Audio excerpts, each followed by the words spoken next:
Hello, all you beautiful souls. My name is Beth Rachel, and I am an intuitive channel, shadow alchemist, energy educator, and multidimensional healer. I am here to support humanity's spiritual evolution through the activation of the original human genome and divine earth blueprint. And I want to talk today about shadow. There's a lot of conversation about shadow, and I actually questioned even choosing this topic because, whether or not it's exhausted or people are exhausted in listening to or talking about shadow. And there's a lot of different definitions of shadow out there. We have the contrast of shadow and light, we have warring frequencies, and we have that duality.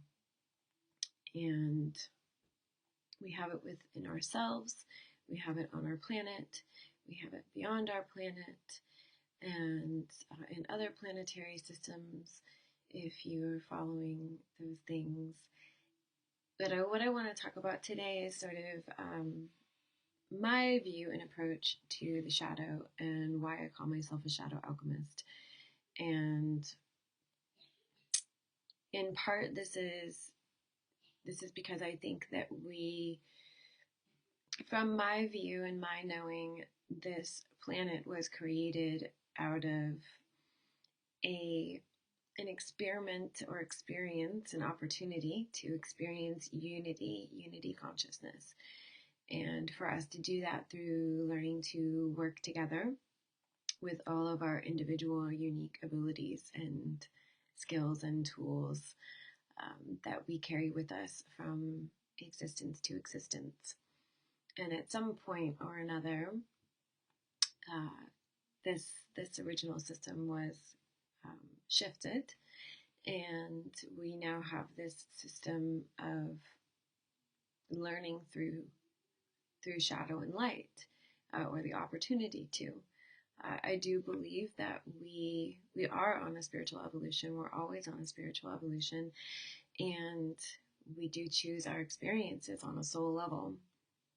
That being said, we choose from what we believe is available and what we perceive is available. And right now, the group perception is that there's a lot of shadow available, and has been for quite some time. Now, we are also aware that there are massive light frequencies coming in a huge planetary activation as we have stepped into the age of Aquarius is happening. In order to do that, though, I believe we need to bring the unity back between the shadow and the light. Like, we can't just skyrocket into these light frequencies and instantly ascend to 5D. I believe there's a lot of work to be done, and I also believe that the 5D consciousness that we're looking for, striving toward, feeling come in, is actually an awakening to what is already here and available to us, and the original design, the original blueprint of the planet that the shadow frequencies and matrix programs have been hiding or covering up, programming on top of. And it's time to start peeling back those layers of shadow to get to the light pieces. It is my true belief that as we delve into the depths of the shadow, it is where we find what I call the diamonds or gems of our soul. And these are the true virtues that we have gained, and beautiful knowings that we have learned through our experiences with the shadow, in the ways that has fine-tuned our soul. And the hardest, toughest situations often create the most wisdom. Just sort of how that works. there are a few points that I want to touch on. One of those is that, I know that we have a lot of people that work with the the law of attraction, and with the concept of, whatever you focus on, you enhance. So why would we want to focus on the shadow becomes a question, and totally legitimate question. And, you know, the law of attraction is one of a multitude of laws in creation. I first want to say that. This is not a discount to any law of attraction. Absolutely works for many, many people. It's just not the only, law that we're working with. So I do first want to say that. And I also want to say that if we are afraid of creating a situation and we're not going into our work because we're afraid we're going to draw some negativity to us, then that's not putting us in an optimal position to actually create what we desire in life. So I think, ultimately it's our intention. What are we intending? That's important. And if you're intending to dive into the deeper pieces so that you can extract the wisdom and extract the truth and extract the pieces of your soul that have been encapsulated within those experiences, then so that you can be more present to participate in the life that you desire, then I think that that's only going to add to how you're utilizing the law of attraction.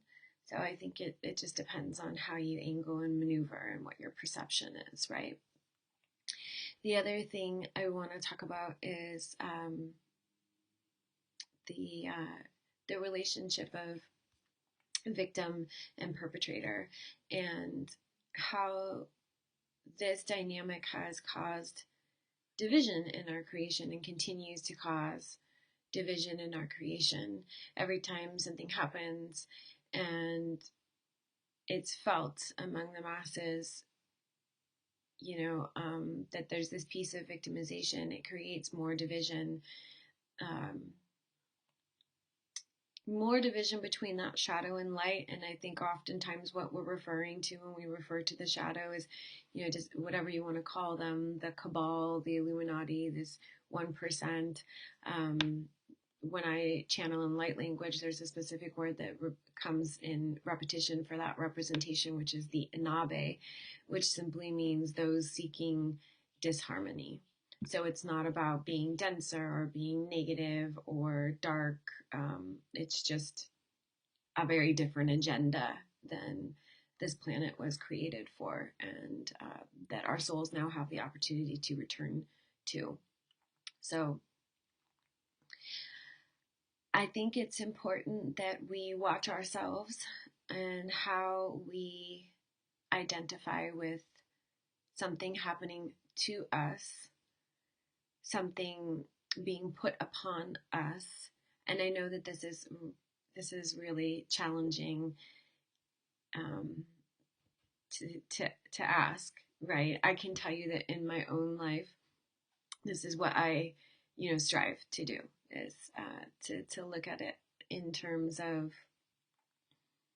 what's happening around me and what part or portion of myself has manifested this, right, in order to learn some peace, or because I don't think I'm worthy of better or good enough for better. Or so let's talk about some of the emotions we associate with shadow, right? Worthlessness, shame, guilt, fear, even effort sometimes is associated with shadow frequencies.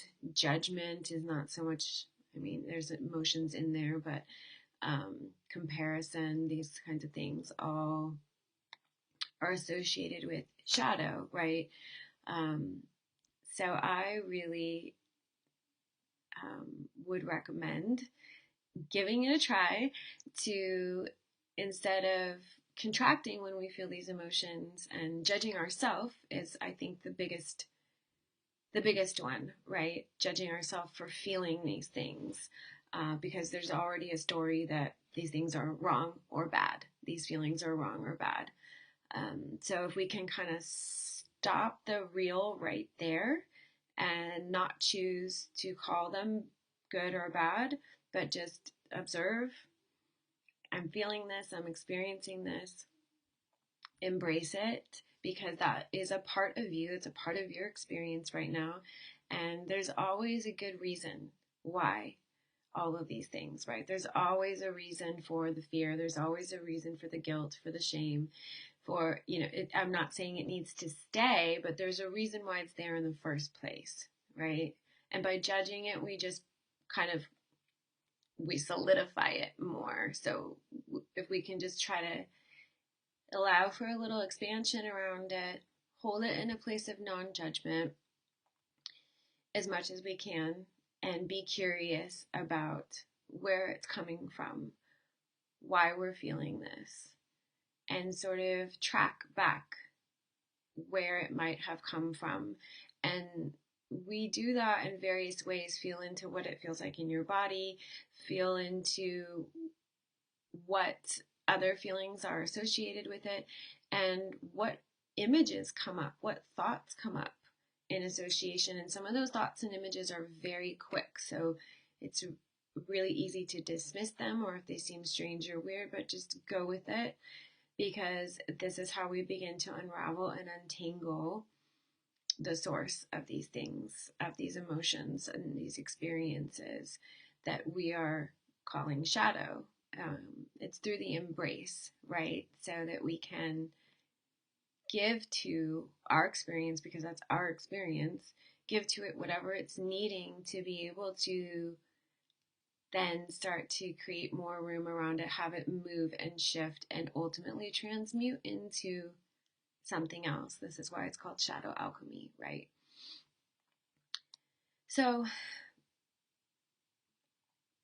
I want to leave you there. I want to leave you with the idea that the knowing of the possibility that, shadow is part of unity consciousness. And as we find ways to embrace it within ourselves, perhaps that gives us more opportunity to embrace it within the world that we see, and thus as a whole, in the sense that we are the micro of the macro of the world, right?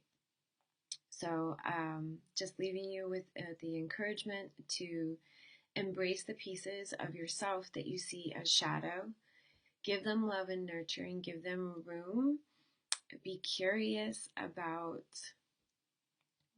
where they come from, and see what kind of unwinding and unraveling you can do, and what kind of transmutation can take place, what is sort of on the other side of that spiral, as you have unwound the cord, right? You'll hear me reference spiral a lot as a movement of creation. So on one side of the spiral, you have that perception that you are experiencing of shadow.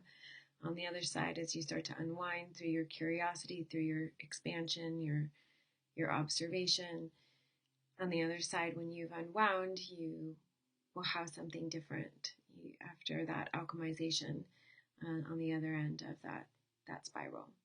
So I'm so excited for you to see and experience what that might be, what that might feel like, and how that might change and shift your perception, your lens of shadow and light and the world, and how we can all embrace each other and our group experience that much more.